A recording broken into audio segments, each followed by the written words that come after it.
Dum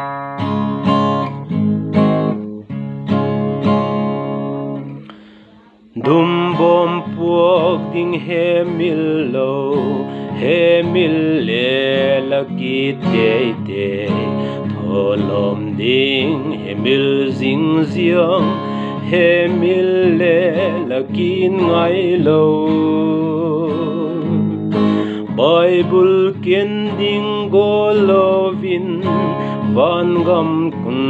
de la gu hin India la thagao nang din thasian nau banga kapim Unom leng amela pai Muda leng amela siai Palle hin piok ding umma Nom lo leng piok ding lo Chia nuam leng nai chahi Nuam lo leng lagam lapi Long siat na thum sakin Muda na khatin na khai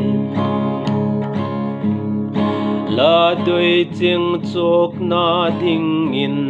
Sum thung la jing ziang in Tholom ding a hi phale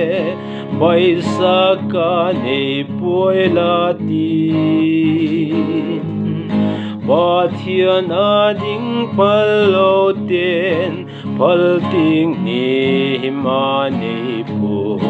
Nei man a pia ka hi poi Pal man a pia ka hi zoi Nuam leng amela pai Muda leng amela siai Palle hin piak ding umma Pallo leng piak ding lo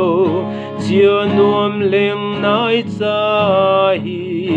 Nuam lo leng lagam lapi Siat na thum sakin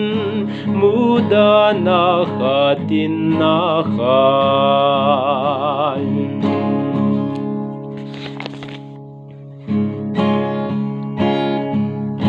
Pathian na sep ding phale Kei ka tek dai la ti se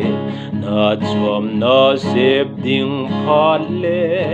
Kuama ka lau poi la tin Pathian na sep nuam lo ten Sep ding ni him nei puanao Kaman chit chiat poi tin Chit chiatin hon la besang Unom leng amela pai Muda leng amela siai Palle hin piok ding umma Pallo leng piok ding lo Chia nuam leng nai chahi Nuam lo leng lagam lapi Long siat na thum sakin Muda na khatin na khai